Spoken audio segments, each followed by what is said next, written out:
60 anos, pensar no futuro do setor elétrico brasileiro é o que nos move. Somos a Eletrobras, a maior empresa de energia elétrica da América Latina. Desde 1962, geramos e transmitimos energia limpa e renovável neste país de dimensões continentais. De lá pra cá, tivemos que nos superar inúmeras vezes e inovar sempre para fazer a diferença na vida de milhões de pessoas em todas as regiões do Brasil. Seguimos em frente, investindo em novas soluções, com os olhos voltados para o amanhã, por um mundo mais sustentável, diverso e humano. Um lugar onde a energia limpa é a base do desenvolvimento para produzir, criar, inventar e transformar. O futuro começa em um segundo e ele pode contar com a nossa energia. Eletrobras, a energia da inovação.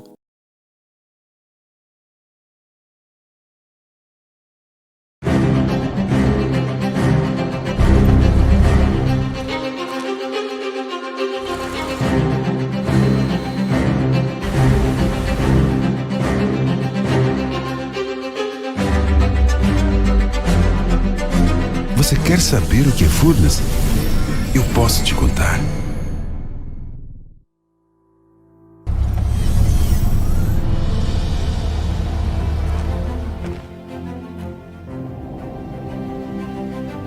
Há 65 anos, levamos energia para milhões de pessoas. E nesse tempo todo, quanta história! Fomos a primeira empresa a construir uma usina hidrelétrica de grande porte no Brasil. Contribuímos para estruturar e interligar o sistema elétrico nacional. Estamos presentes no dia a dia dos brasileiros.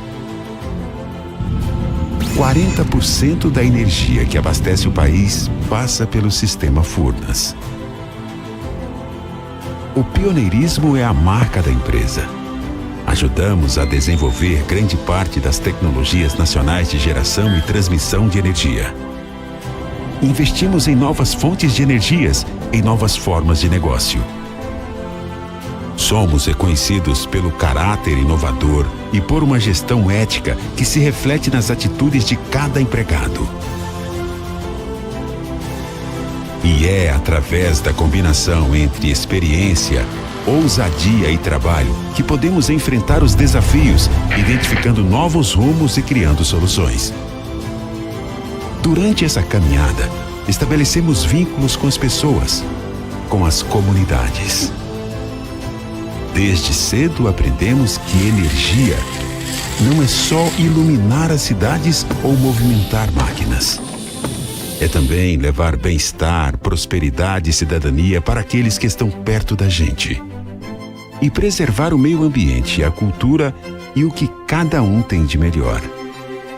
É essa trajetória que nos impulsiona a continuarmos fazendo a nossa história e a história de nosso país. Uma empresa não envelhece. Ela aprende com o novo. Parabéns, Furnas, pelos seus 65 anos.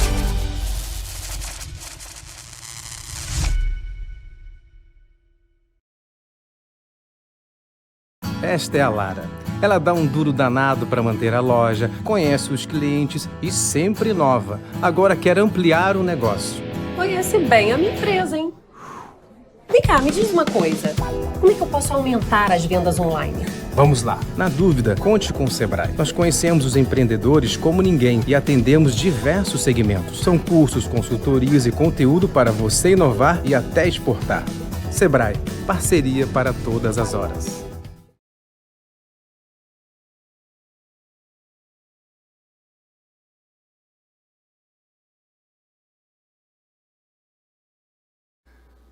Estamos de volta e daremos início agora ao painel Inteligência Artificial, Desafios, Sustentabilidade e Ética.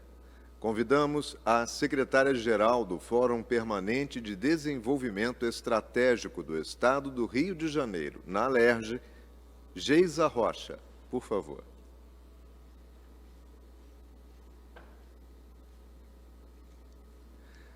e a professora adjunta do Instituto de Computação da Universidade Federal Fluminense, Marisa Ferro. Por gentileza.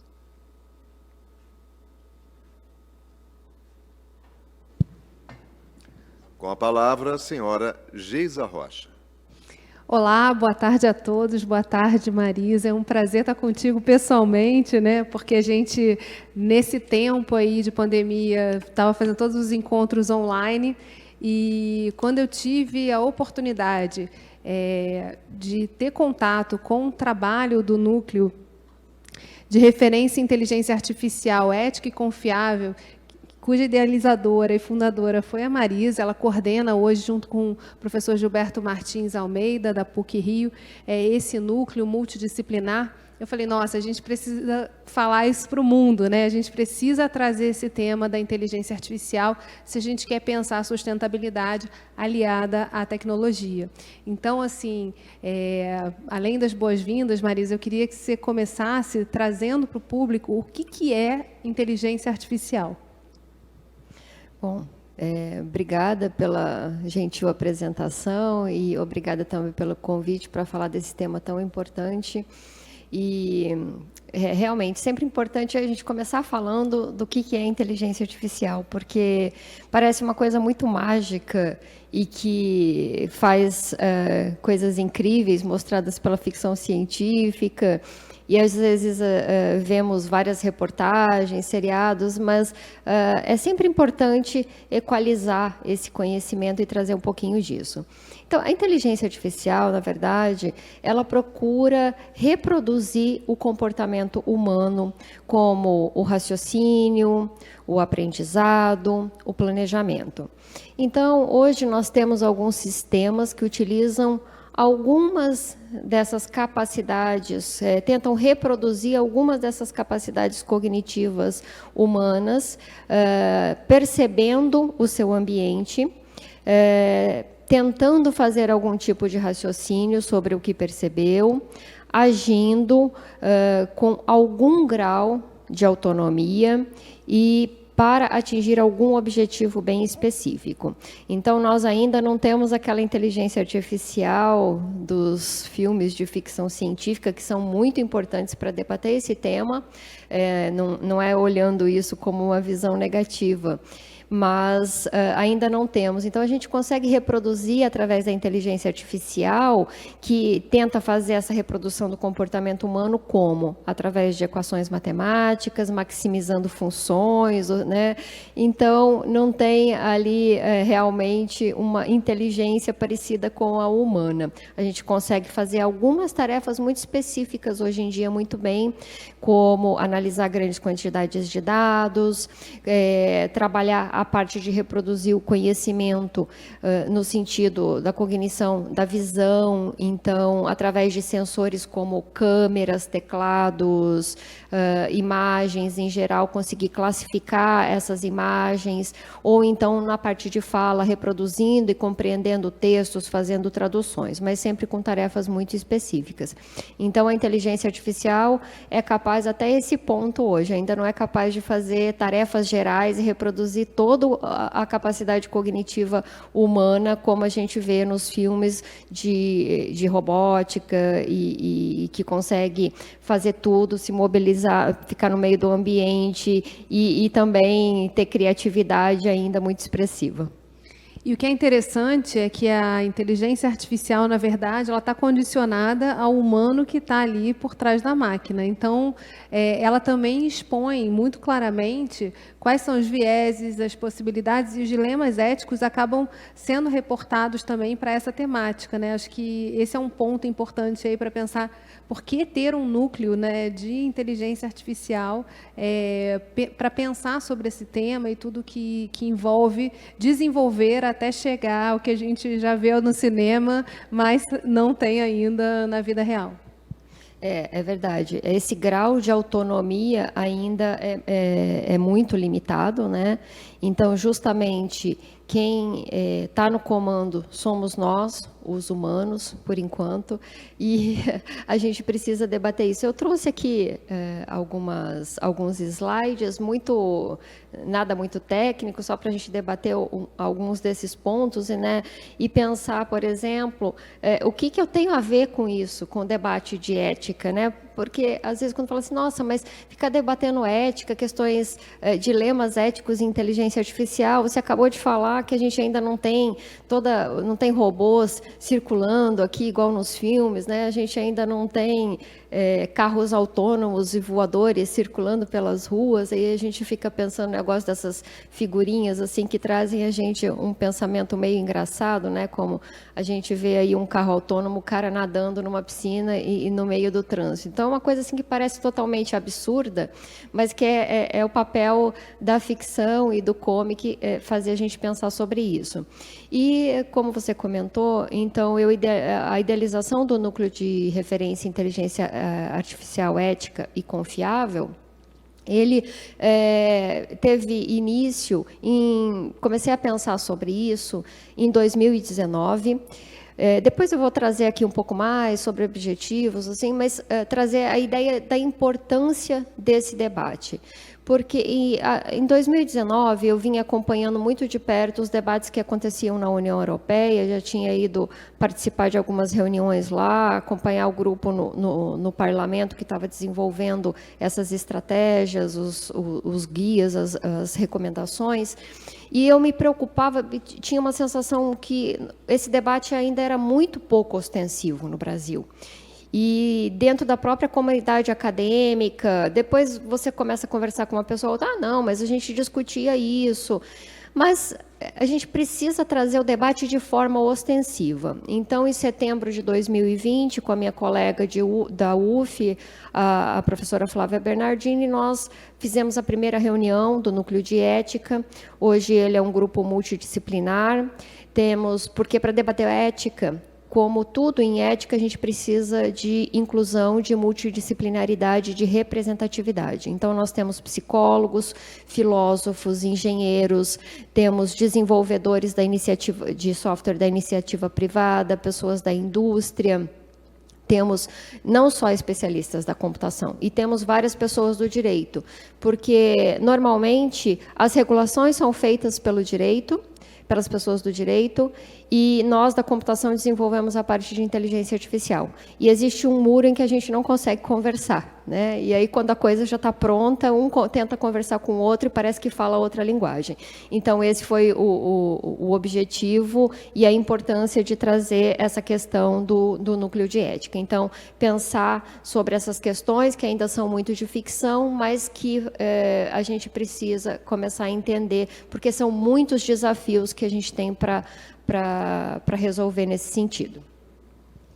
E aí, pensando na ideia da confiabilidade, né? Porque, na verdade, o nome do núcleo é esse, né? Núcleo de Inteligência Artificial Confiável e Ética. Qual é o ponto também, ao tornar esse tema específico, esse tema mais ostensivo, também falar dessa confiabilidade? Como é que a gente traz esse tema também a partir desses estudos e desse olhar multidisciplinar?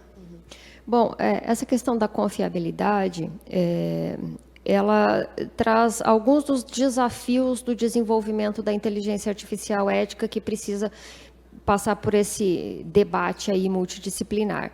Então, nós temos questões, por exemplo, de robustez, que um sistema computacional ou um sistema não fazer aquilo para o que ele estava programado, né? Cometer erros. Isso gera alguns problemas e a questão também da transparência e explicabilidade. A gente pode atrapalhar o desenvolvimento e o progresso com o uso da inteligência artificial se as pessoas não confiarem no seu desenvolvimento, não confiarem que aquilo não está propenso a erros. Então, se a gente levar isso para um extremo e pensar lá nos robôs, aquele robô não vai me matar dentro de casa, né? Mas a gente pode trazer isso para um nível mais de hoje. Então, se a gente pensar na manufatura, nas máquinas dentro das empresas, então a inteligência artificial ela tem um potencial enorme de alavancar o trabalho dentro das empresas e dentro das indústrias. Então, se eu pensar na automatização e no uso de robôs dentro das indústrias, eu posso ter um braço mecânico que pode machucar uma pessoa, né, se ela tiver propensa a erros, mas a gente já tem visto no nosso dia a dia alguns problemas, como, por exemplo, erros de identificação de uma pessoa na rua e classificando ela como uma pessoa perigosa, né? E esse é um dos fatos, que daí entra em outras questões, como questões de preconceito, de atrapalhar os direitos fundamentais das pessoas, esse tipo de coisa. Mas também, uma coisa muito importante que a gente... Tudo isso são desafios que a gente ainda não sabe como solucionar, né? E a gente tem que solucionar isso como? Só do ponto de vista da computação? Ou só do ponto de vista do direito? Não, a gente precisa ter um olhar, esse olhar integrativo e multidisciplinar, que é o que a gente procura ter no núcleo de ética. Então, a transparência é uma outra coisa. Você precisa, para você confiar nisso, você precisa saber que você está em contato com o sistema, ou que você está conversando com um chatbot. Hoje é muito comum. Mas e se você estiver conversando, achando que você está conversando com um funcionário de uma empresa, na verdade você está conversando com um robô? Isso não é interessante. Nós tivemos casos, por exemplo, lá no metrô, acho que já participamos de uma apresentação juntas que falamos sobre isso, a pessoa está olhando um anúncio e a sua expressão está sendo avaliada por inteligência artificial para saber o quanto daquele marketing está sendo positivo para a empresa, sem ela ter nenhuma ideia de que aquilo está acontecendo. Isso é falta de transparência. Então, a gente precisa desenvolver meios de garantir que o uso da inteligência artificial seja transparente, né? Essas são algumas dessas questões da confiabilidade em si. E aí o direito entra muito para garantir, né, os advogados e pensar leis para a inteligência artificial entra muito para garantir esse direito ao cidadão, né, de que ele saiba exatamente para que serve, o que informações estão sendo levantadas a partir daquela interação com a máquina, mas também tem um problema aí, antes da gente entrar na questão dos vieses, que é muito interessante, eu acho que é um tema que hoje está muito evidente, né, principalmente no dia a dia das empresas, mas assim, tem também a questão da segurança, né, porque hoje a gente tem visto cada vez mais o perigo das invasões cibernéticas, dessa guerra cibernética que está aí colocada, né, e também bota esses cidadãos muito expostos, né, a vida deles exposta de maneira não controlada, pelo menos pelos governos, né, também. A gente tem aí duas questões, que é a questão da segurança e da privacidade, né? São dois pontos tratados. Nessa questão do direito, o que a gente tem debatido, e eu tenho aprendido muito com os colegas no núcleo de ética, porque eu sou doutora em computação, né, em modelagem computacional, trabalho com inteligência artificial há mais de 20 anos, então, para mim, leis, né, isso tudo é uma grande dificuldade da gente ter essa conversa, mas eu tenho aprendido muito com eles, e eles têm esse papel do desenvolvimento da regulamentação para evitar essas coisas, só que tem muita coisa que a gente precisa desse olhar, justamente porque nós já temos leis que garantem alguns dos direitos fundamentais, como, por exemplo, a privacidade, ao não sofrer preconceitos, tudo isso já são leis que já existem, já estão na nossa Constituição. E, às vezes, a gente fica tentando adaptar isso ou criar novas leis para a inteligência artificial, mas isso já existe. Então, um dos papéis que a gente procura fazer é trazer essa conversa. Até onde eu já tenho os meus direitos garantidos, ou até a partir de onde que eu preciso desenvolver novas legislações para poder garantir isso, né? Agora, essas questões de segurança e privacidade realmente têm sido muito expostas, porque isso fica muito potencializado. Nós mesmos fornecemos muitos desses dados, né? E aí, por exemplo, na questão de privacidade dos dados, hoje nós temos a LGPD, que cobre uma parte, uma pequena parte do problema do uso da inteligência artificial, porque nem toda inteligência artificial é baseada em dados, mas hoje o que nós temos realmente funcionando com sucesso, sim. E nós fornecemos muitos dados. E aí nós temos a LGPD que garante isso até um certo ponto, mas a partir de um determinado ponto, não mais, né? Então, estamos bem expostos. E aí, em relação a essa questão do direito, né, eu falo pela perspectiva da Alerj, porque a gente já teve esse debate acontecendo no Fórum de Desenvolvimento, tem também o processo que pode barrar o desenvolvimento de inteligência artificial, que é a proibição, né, que é sempre o que é o não desejado, que se proíba o avanço, justamente porque o resultado de algo inacabado não foi satisfatório.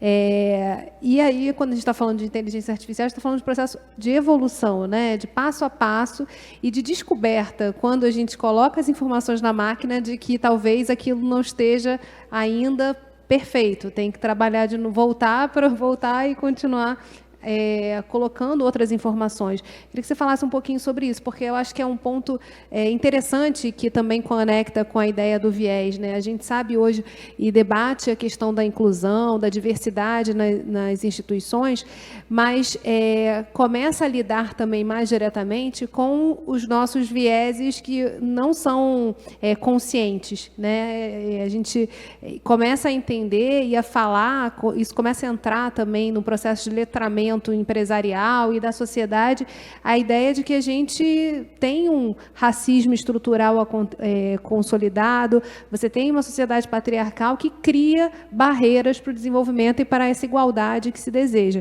Então, como é que a gente faz, né, para a proibição, quer dizer, a proibição não barrar, ela não acontecer para não barrar o desenvolvimento e, ao mesmo tempo, começar a lidar com esses temas com a ajuda da inteligência artificial, né, que expõe de forma muito dura, né, o que é essa exclusão na sociedade. Pois é. Tratando do primeiro ponto, que é não atrapalhar, né, a evolução, isso é uma coisa que o mundo todo tem buscado. Conseguir desenvolver uma forma de regulamentação que consiga continuar garantindo os direitos fundamentais do cidadão, protegendo o cidadão, a sociedade como um todo, e não atrapalhar o desenvolvimento tecnológico, né, que é algo muito importante, que poderia...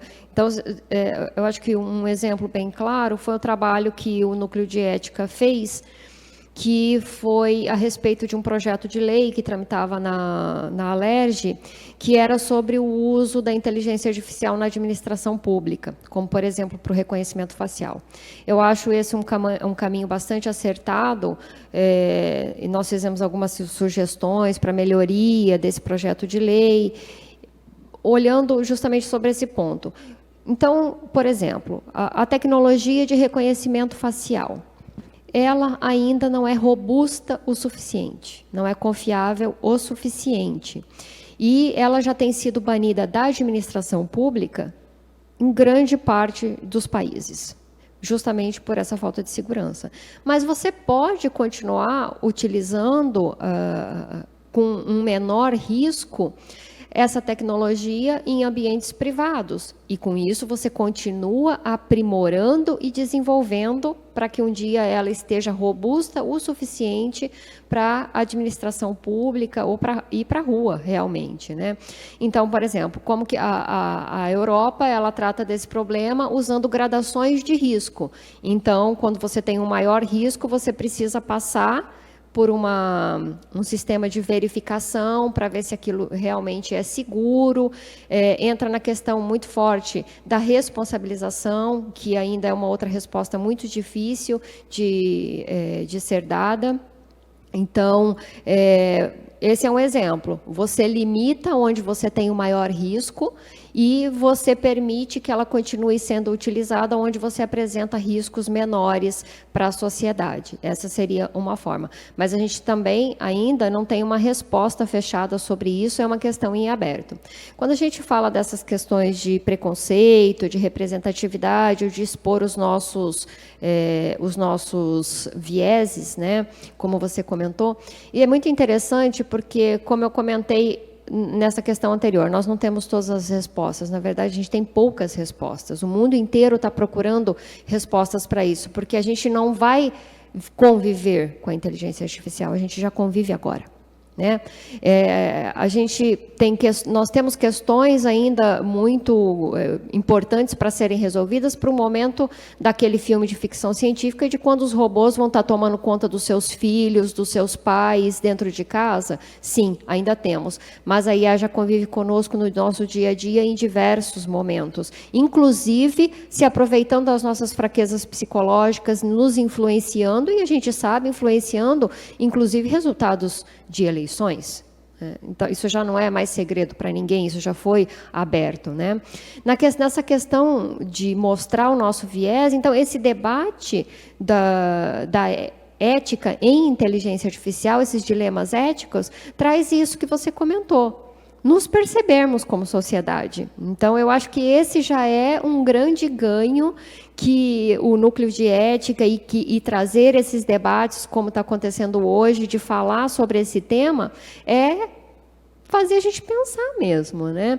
Então, eu coloquei aqui, por exemplo, um caso que ficou muito famoso, que foi o da Amazon, que estava utilizando um algoritmo de aprendizado de máquina, que é uma área da inteligência artificial, né? A gente generaliza falando em inteligência artificial, que ele foi projetado para fazer a contratação dos grandes talentos da Amazon.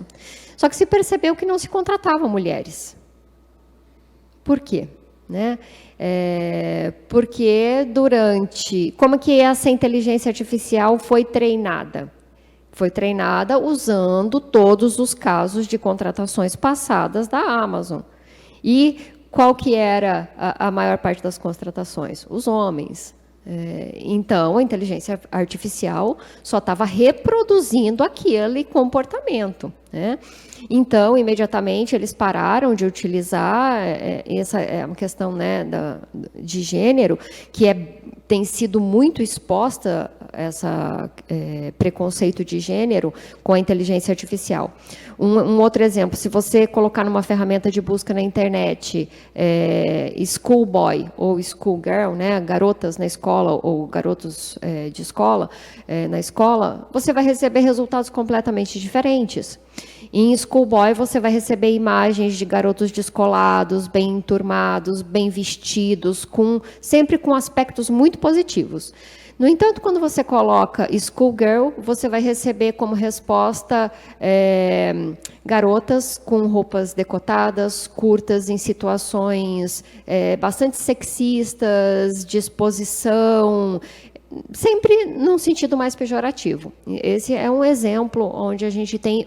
E isso é o quê, na verdade? Impulsionamento do que acontece nos costumes da nossa sociedade.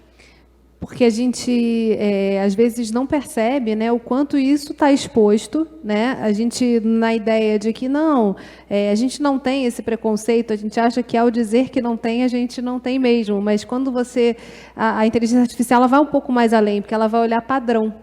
E o padrão está aí exposto para a gente poder pensar em como modificar. Então, acho que é um processo de reprogramação também, né, que acontece quando a inteligência artificial, na verdade, coloca esses casos, né, e esses desvios que a gente fala assim, nossa, tem alguma coisa errada aqui. A gente tem esses exemplos que eu coloquei aí, né? Tem até um seriado que ficou bastante conhecido, o Coded Bias, que foi uma pesquisadora do MIT que pela primeira vez percebeu isso, que, por exemplo, os algoritmos tinham mais dificuldade de reconhecer, e esse é um dos problemas lá que a gente estava falando anteriormente do reconhecimento facial, né? Que ainda não é robusto o suficiente. Então, ela percebeu que os algoritmos tinham mais dificuldade de reconhecer rostos de pessoas negras e, principalmente, se eram mulheres. Então, isso foi exposto. E a gente teve alguns casos, como casos do Facebook, onde fotos, né, aquelas marcações de fotos, pessoas negras foram marcadas como gorilas, outras questões também de outros, do Flickr, Google Fotos, também ter marcado fotos assim de maneira racista.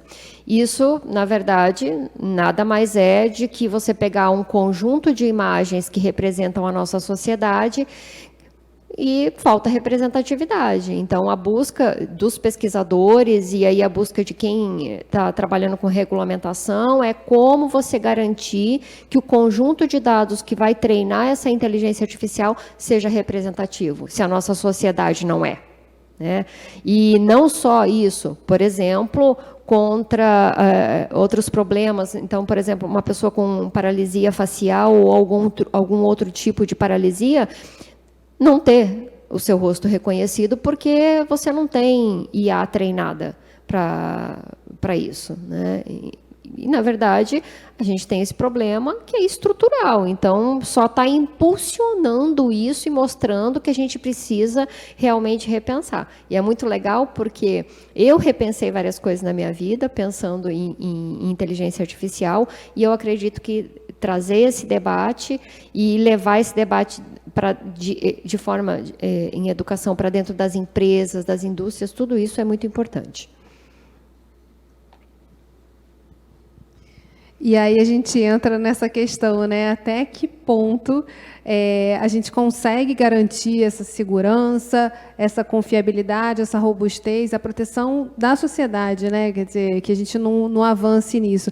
Esses casos, eu acho que são muito importantes de serem trazidos, Marisa, porque a gente não tem noção, muitas vezes, e só quando é colocado de frente para essas respostas que a máquina dá aos estímulos que ela recebe, a gente começa a entender assim, até que ponto a gente não tem que também se reprogramar, né? Exatamente.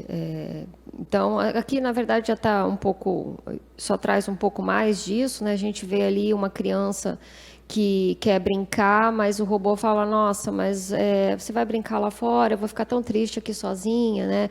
Então, mostrando essa questão da manipulação psicológica.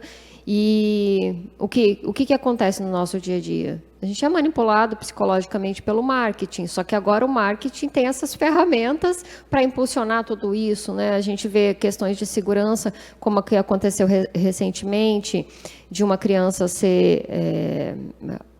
conversando com um desses assistentes de voz, sugerir um desafio para colocar uma moeda na tomada, coisas assim. Por quê? Porque foi treinada usando dados do TikTok. Não pode. Então, que dados você vai utilizar para treinar isso, né? Então, são todos esses pontos que a gente vem, como eu comentei, né, eu tinha colocado aqui, convido quem quiser conhecer mais sobre o núcleo de ética, todas essas questões estão sendo debatidas, são todas coisas que a gente precisa pensar. Então, nós fizemos essa sugestão para esse projeto de lei da Alerj, também fizemos uma contribuição para a consulta que foi feita para o projeto de lei que tramita na Câmara dos Deputados Federal, que propõe um marco legal da inteligência artificial. Então, isso não pode ser feito às pressas, justamente para não atravancar o desenvolvimento da tecnologia, não deixar que as pessoas sejam inibidas em utilizar algo que pode ser muito bom para a nossa sociedade, porque se a gente pensar em sustentabilidade, eu procuro sempre olhar esse tema e trabalhar nas minhas pesquisas olhando para os objetivos do desenvolvimento sustentável, né? Que é um dos focos aqui dessa conversa hoje e desse fórum, é trazer a questão da sustentabilidade. Então, o núcleo de ética ele tem essa missão de tratar de todos esses assuntos que a gente estava falando aqui e elaborar e disseminar essas recomendações, e uma delas trazer essa conscientização do que é inteligência artificial, do que realmente ela já é capaz, e como trazer isso para a sociedade, tirar isso só do meio acadêmico, né? Trazer isso para todo mundo. E aí a gente, na verdade, está falando da possibilidade, né, real de começar a fazer um letramento da sociedade a respeito do tema, né? Para que a gente possa entender o que tem de consequência a adoção dessas tecnologias, mas também pensar de que maneira a gente está influenciado por elas e pode influenciá-las positivamente para que elas nos ajudem nos desafios que estão sendo colocados nessa agenda da sustentabilidade, né? Falando nessa agenda, eu acho muito importante, porque às vezes a gente fala assim, nossa, mas ética, o que a ética tem a ver com sustentabilidade? E, na verdade, nós temos aqui, eu coloquei aí os 17 objetivos do desenvolvimento sustentável, que são as metas, né, estabelecidas pela ONU para a agenda até 2030, e eu tenho conduzido os meus trabalhos de ensino e pesquisa por essas metas. Obviamente não trabalho em todas elas, mas eu trabalho com inteligência artificial voltada principalmente para o objetivo 13, que são ações contra a mudança global do clima. E aí nós temos várias coisas muito positivas, como o uso da inteligência artificial para entender as mudanças climáticas, para prevenir desastres, né, climáticos. A gente tem um projeto, por exemplo, aqui no Rio de Janeiro, com o Centro de Operações Rio, onde aí não é o núcleo de ética em si, mas o Instituto de Computação da UF, o Cefet, o Laboratório Nacional de Computação Científica, onde a gente está procurando, com o uso de IA, prever com poucas horas a possibilidade de um evento climático extremo para a cidade do Rio de Janeiro. Ainda muito desafio, muita dificuldade de conseguir financiamento, mas a gente está batalhando nisso, e esse é um dos pontos. Mas a gente tem inúmeras outras formas de trazer o benefício da inteligência artificial. Já é comprovado através de inúmeras pesquisas e publicações de que ela pode impulsionar. Eu trabalho também com IA verde, né, que é a inteligência artificial verde, que é justamente procurando desenvolver uma inteligência artificial que seja ecologicamente viável e sustentável. Mas do ponto de vista da ética, nós temos os desafios como, por exemplo, o primeiro, que é a erradicação da pobreza. Nós temos a questão 5, o objetivo 5, que é a igualdade de gênero. Nós temos o 16, que é paz, justiça e instituições eficazes. Então, nós temos alguns desses desafios que podem ser influenciados negativamente, que tem tudo a ver com ética, como, por exemplo, a igualdade de gênero. O próprio 4, né, quando você fala educação de qualidade, pensando nessa questão, né, por exemplo, do que a gente, o que vai ensinar a máquina a lidar com o ser humano, como esse exemplo que você trouxe do TikTok. Então, assim, como que a gente pode fazer o contrário, né, buscar toda a inteligência já gravada, registrada pela humanidade e colocar isso a favor da educação? Tem um grande pesquisador, que é o Kai Fu Lee, que ele prevê que aproximadamente, ele coloca 2041, né, nós teremos, para a parte de educação, as crianças terão os seus robôs assistentes que vão personalizar o ensino e estimulá-la. Então, isso que a gente já vê acontecendo na nossa sociedade, por exemplo, na mídia social, você que participa de mídias sociais como Instagram, Facebook, entre outras, já sabe que nós somos influenciados, que as nossas preferências são capturadas através de algoritmos e a gente continua sempre sendo impulsionado para aquilo que a gente gosta, para as nossas tendências. Então, é previsto que teremos esses assistentes de educação que vão pegar o que a criança gosta, dentro da sua personalidade, as suas preferências, e vai guiar o ensino por isso, né? Melhorando a qualidade da educação. Porém, como é que nós vamos fazer isso em algumas sociedades como o Brasil, que quando a gente ainda estamos, né, nessa situação da pandemia, nós vimos que a questão educacional houve uma grande diferença, porque muitos não tinham computador em casa para estudar online. Não é uma crítica em relação à solução que se encontrou, não é isso. Era o que a gente podia fazer naquele momento.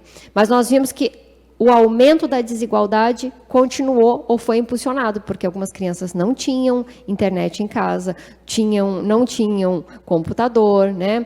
Então, isso é previsto por volta do ano 2040. Passa rápido. Então, mas a gente tem ainda um tempinho para tentar equalizar essas diferenças. E usando a tecnologia, né? Não bloqueando ela. Isso. A gente tem, então, por exemplo, nessa parte de sociedade, que está mais ligada a essa questão de ética, quando a gente fala de sustentável, né? Porque, de sustentabilidade, então é um conceito, eu tenho que ter estratégias que sejam corretas, viáveis e socialmente justas e diversas, né? As pesquisas, já tem diversos pesquisadores e revistas, periódicos importantes que têm publicado essa análise, né, de como a inteligência artificial impulsiona a solução desses 17 objetivos que são muito desafiadores e como que elas podem atrapalhar justamente para a gente ir ali e começar a tratar essas questões. Então, nós vemos que nessa parte de sociedade, nós temos aí visto 82% de impacto positivo. Mas nem por isso a gente não vai cuidar dos outros negativos, que são vistos como desencadear e potencializar as desigualdades, né? Como a pobreza, esse da educação que você falou, que pode impulsionar, mas também pode ter impacto negativo, e da igualdade de gênero também. E aí, entrando na questão da igualdade de gênero, né, a gente está na Firjan aqui, sediados na Firjan, esse evento está acontecendo aqui, e recentemente a Firjan criou um conselho empresarial para discutir a questão das mulheres, né? Justamente para começar a trazer essa temática, a tornar mais próximo o que significa a igualdade de gênero, quais são os impactos econômicos positivos sobre esse tema. E aí é interessante, né, porque a gente, quando vai tocar nesse tema, não dá para olhar os padrões já desenhados e registrados na sociedade. Então, mudar os padrões, até que eles se tornem visíveis e potencialmente utilizáveis pela máquina, leva um tempo, né, para acontecer. É verdade, mas é importante que o debate começou, né? A gente vê várias iniciativas trazendo o tema, porque a inteligência artificial tem chamado muito a atenção, então a gente tem que aproveitar esse potencial. É mais um dos potenciais positivos que a inteligência artificial tem. Então, eu vejo, às vezes, algumas linhas de pesquisa que tentam olhar como que eu vou pegar um conjunto de dados que está todo enviesado e garantir que ele não seja enviesado. Acho difícil, a gente tem que começar lá atrás. Então, por exemplo, na questão da segurança pública, como é que eu vou utilizar reconhecimento facial na rua para auxiliar e melhorar a segurança? Pode melhorar? Pode. Tem estados e tem locais que estão utilizando e tem uma coisa positiva, mas a gente não pode descartar todas as questões de injustiça e problemas de pessoas sendo presas sem ter nenhuma culpa. Então, já aconteceu aqui no Rio, aqui não está sendo utilizado, mas teve um teste que foi feito, e aí quando se foi procurar da onde que saiu a indicação de que aquela pessoa tinha um potencial para oferecer algum risco? Ninguém sabia. Como é que foi montado aquele conjunto de dados? Aonde está a ficha, né? Não sabe. Então, é um problema que ele tem que começar, então a gente tem que olhar antes, na questão pública, que é a questão de governança de dados, governança de TI. Então, a gente tem que ter um bom projeto de governança para poder prevenir isso lá na frente, e a gente tem que continuar trazendo esse debate e vendo como que no nosso dia a dia, agora a gente já começa a perceber melhor, né, essas diferenças que antes a gente não percebia tão bem. Eu acho que vai no caminho de não confiar 100% na máquina, entender que ela é um projeto que está se desenvolvendo junto, né, com quem está lidando com ela, e mais do que isso, né, entender que o homem está ali atrás, né, um homem, uma mulher, enfim, eu estou falando de uma pessoa, está ali por trás da máquina. Então, essa máquina ela também vai refletir muito do que está se programando ali. Sim, eu até escrevi um artigo assim voltado para essa temática um tempo atrás, que era uma pergunta: a inteligência artificial é racista? Né?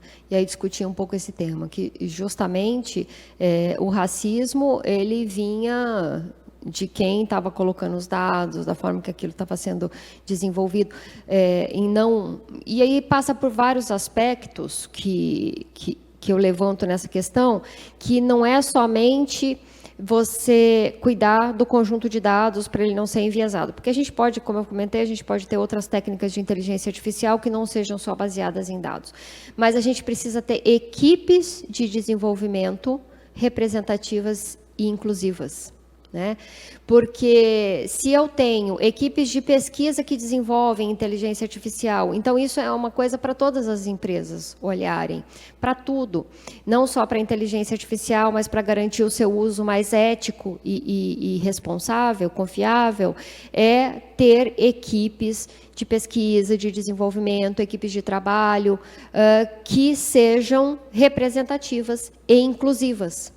Né? Não basta ter representatividade se não for inclusiva também. Né? Ah, não, então eu vou colocar ali 2 mulheres na equipe, mas aí deixa elas quietinhas lá no canto e tal, né?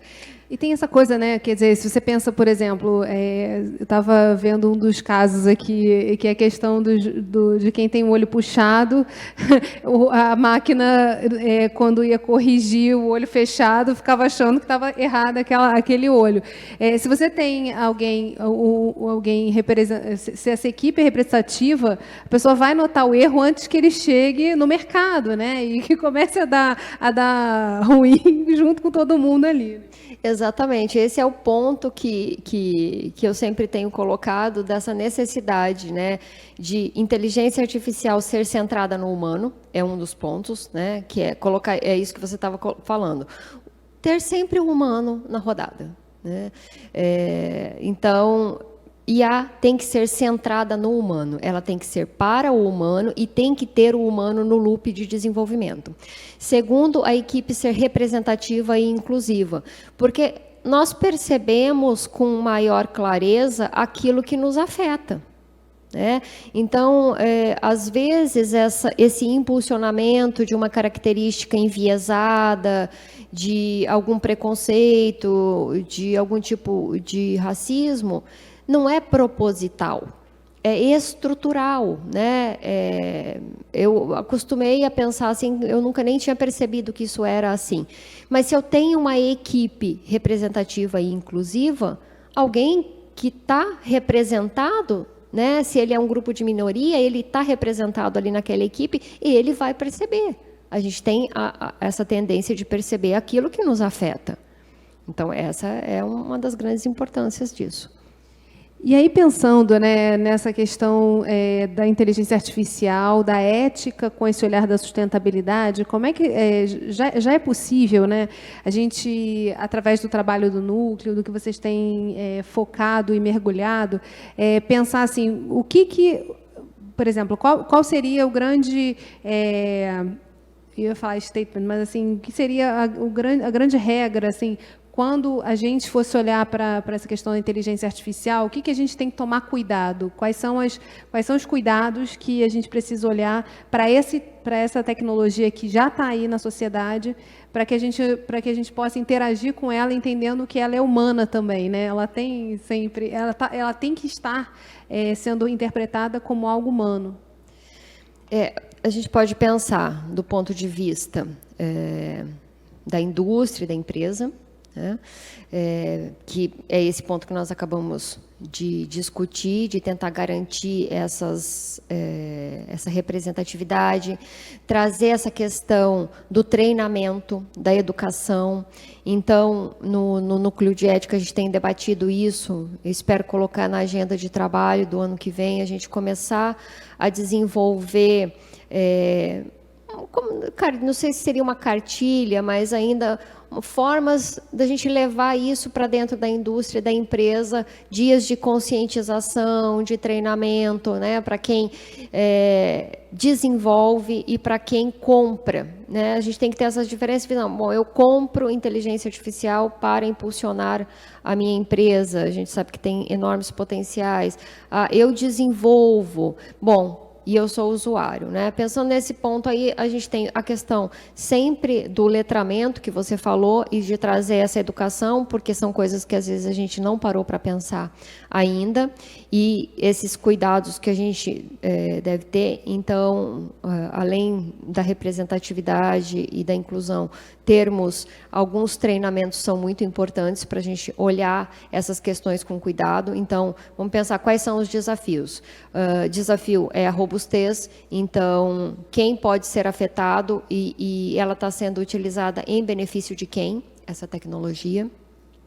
Porque tem um outro ponto que a gente não discutiu aqui ainda também, né, Geisa, que é a questão do emprego, que passa por algumas questões de sustentabilidade, alguns desafios de sustentabilidade também, mas a gente sabe que muitos postos de trabalho serão afetados pela inteligência artificial. É como aconteceu na época da Revolução Industrial, onde se trocaram os postos de trabalho por profissionais mais qualificados, né? Então, são coisas que a gente também tem que pensar e as empresas também têm que ir começando a pensar.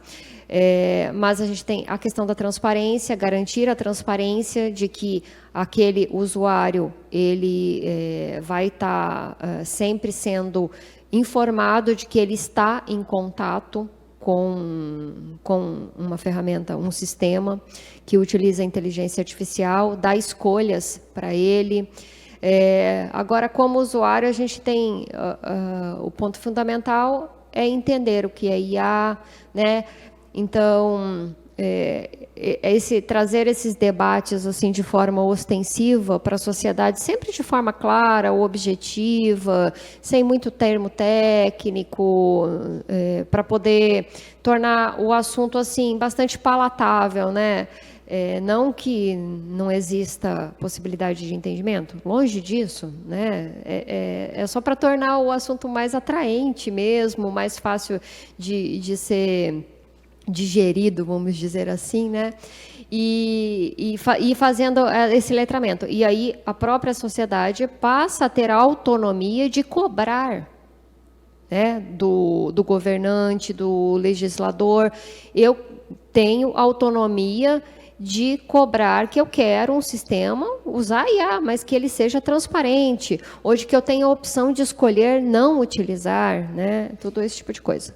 E aí me vem à cabeça uma questão importante, né? A gente é de uma geração em que a gente viu isso no cinema como algo super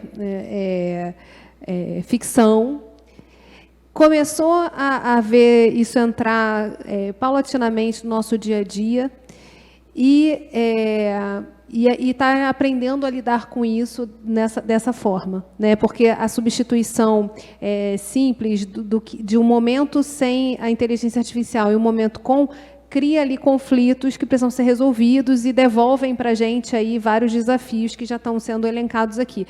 Mas como pensar, por exemplo, nessa geração mais jovem que já nasceu interagindo com máquinas sem saber que ela, assim, ou talvez sem ter essa possibilidade de entender que ela tem uma opção, que é não interagir com as máquinas, ou que ela tem uma saída para isso. Porque a gente também está substituindo, né, no relacionamento, tornando eles mais virtuais para as crianças. Então, é um tema aí super complicado, né?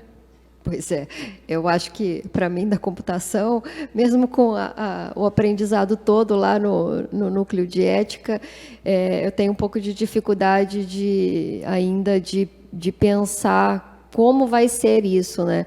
Então, eu tenho procurado olhar muito para a ficção científica, que eu já falei diversas vezes disso aqui, mas até essa semana eu terminei de assistir um seriado que chama Better Than Us, que a robô... a criança se apaixona pela robô, né? O pai e a mãe não têm tempo para cuidar, mas a robô é tudo de bom. Ela fica apaixonada pela robô, a robô cozinha com ela e tal.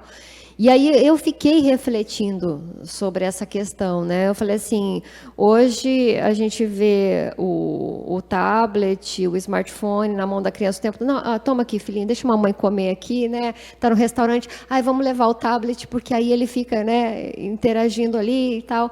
E aí eu fiquei pensando, nossa, e quando nós tivermos os robôs cuidadores realmente? Então, já pode pensar desde já, né? Eu não sei, eu não tenho essa resposta, mas isso está na parte do usuário mesmo, né? Como que ele vai fazer essa escolha agora?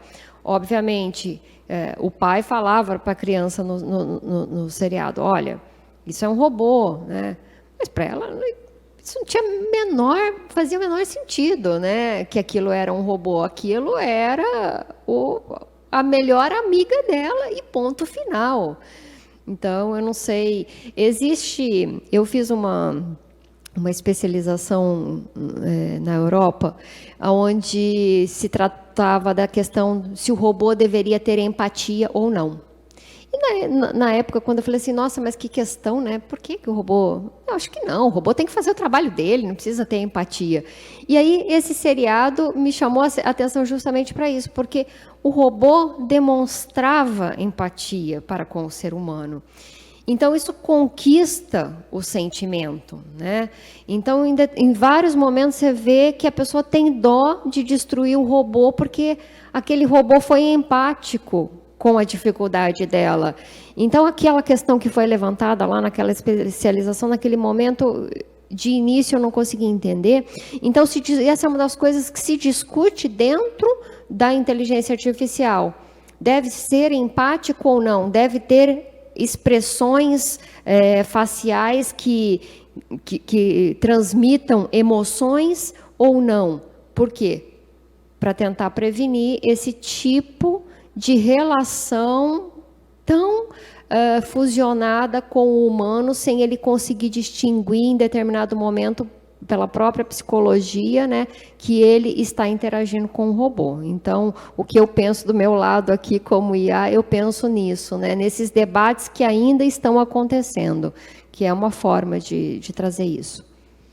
O que eu acho mais interessante, já está caminhando aqui para as nossas conclusões, mas é que esse é um tema que, quanto mais a gente mergulha, mais desafios ele desperta. E ele se aproxima também da agenda dos ODS por conta disso, né? Porque uma coisa é olhar lá as caixinhas e os números, a outra é entender que elas precisam ser relacionadas e que uma solução, por exemplo, da pobreza, ela precisa estar relacionada com o trabalho, com a questão da alimentação, da saúde, da qualidade da água. Então, pensar que a inteligência artificial, ela realmente está falando de uma tecnologia que precisa ser tratada por pessoas que saiam da caixinha, porque ela expõe muito claramente quais são os nossos viés, ela reflete muito da sociedade que está construindo essa máquina, né? Isso aí. São tantas coisas que a gente tem para discutir, né, a respeito disso, e sustentabilidade é desafiador, né? Não é à toa que esses 17 objetivos são uma busca, são 169 metas dentro desses 17 objetivos. Nós já estamos atrasados e nós precisamos trabalhar localmente, discutir localmente como estamos fazendo, porque em tudo. Porque mesmo dentro da própria inteligência artificial, quando a gente fala em regulamentações ou em como resolver esses dilemas éticos, muita coisa sim a gente pode aproveitar da experiência, das boas experiências que estão acontecendo, como por exemplo na Europa, e trazer. Mas é preciso, né, isso é uma das coisas que eram os objetivos do Núcleo de Ética, era trazer esse debate para o Brasil, porque nós temos características específicas, então em tudo, na questão da sustentabilidade e dentro da inteligência artificial a mesma coisa, nós temos que trazer isso para o nosso debate cultural, do que é possível, né, de como a gente consegue resolver essas questões aqui dentro das nossas próprias características. Até porque, né, se você falar da dimensão do Brasil, pensar em desenvolver uma tecnologia que possa conversar com todas as nossas características regionais, locais, da metrópole, do interior, né, das cidades grandes e pequenas, é muito complexo, né, e vão demandar respostas diferentes e eventualmente, ajustes nessa tecnologia. Sim, sim. Realmente, o Brasil tem características muito desafiadoras, né? No Núcleo de Ética, a gente tem pessoas de diferentes estados. Também nós começamos, essencialmente, Rio de Janeiro, com instituições do Rio de Janeiro, e hoje nós temos colegas já de diferentes partes do Brasil que mostram esse interesse, né?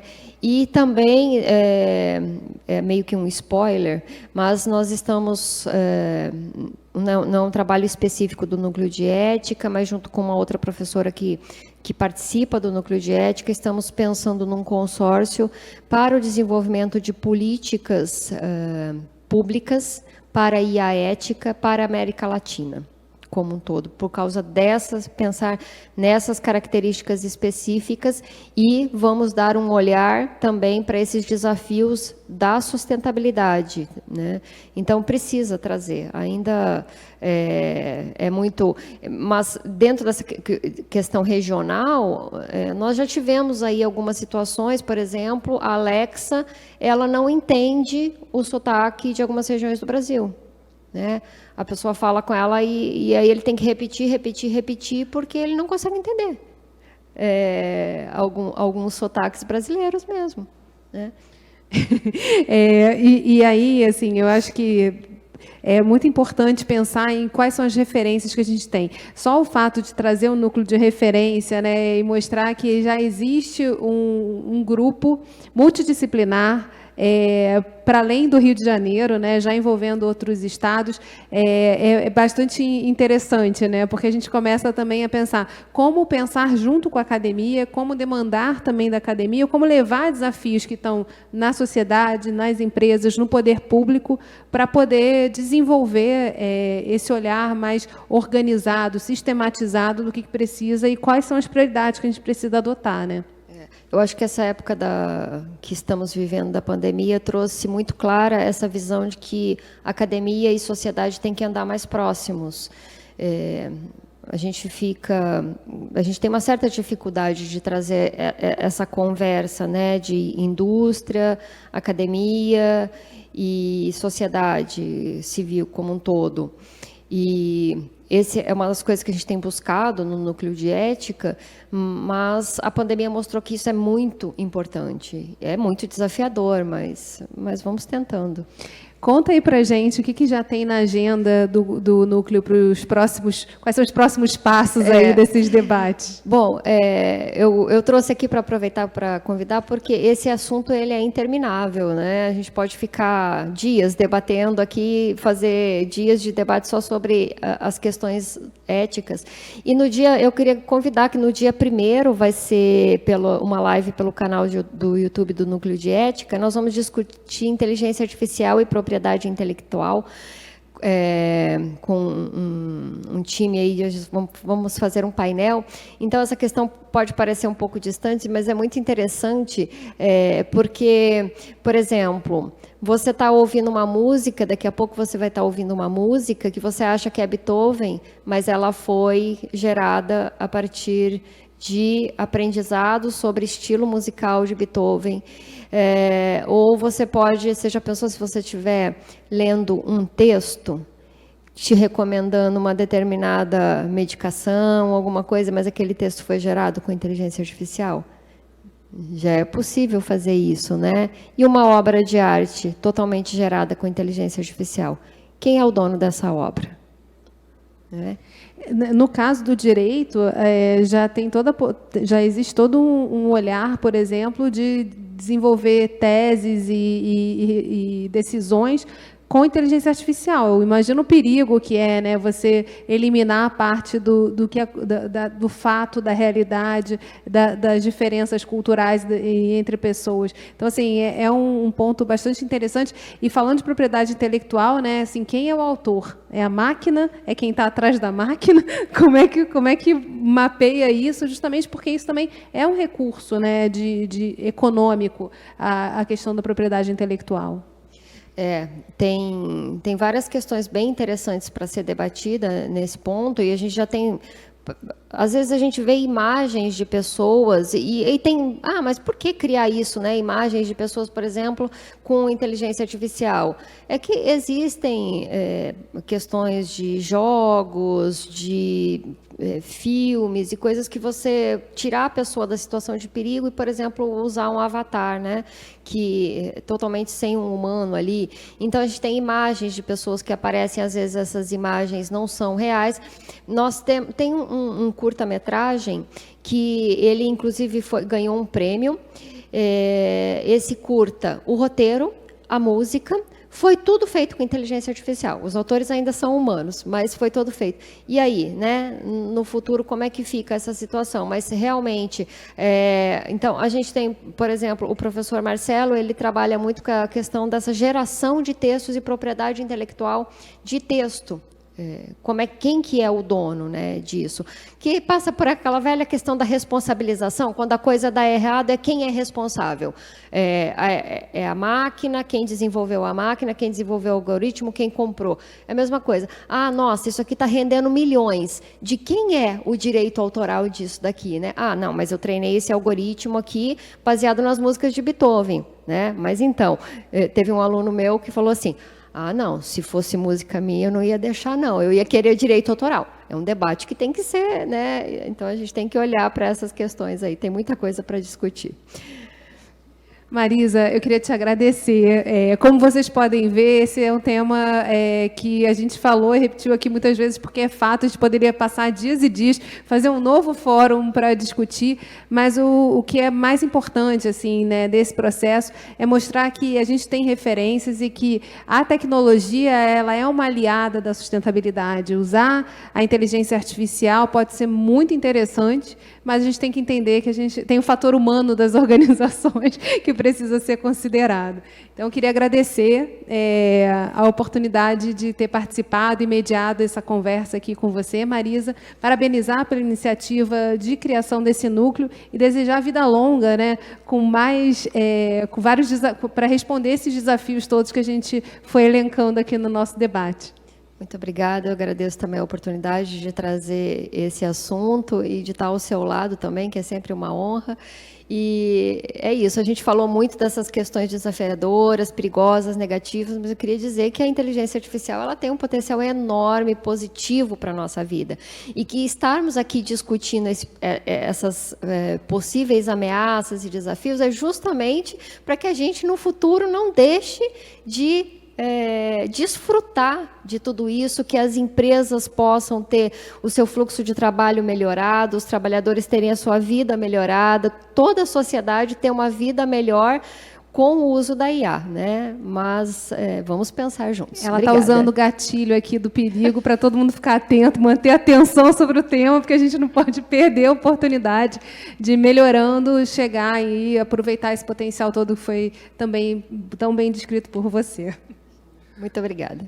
Agradecemos a todas as palestrantes e, dentro de instantes, daremos sequência com o painel Empreendedorismo no Ecossistema de Inovação em Energia e Sustentabilidade. Até já.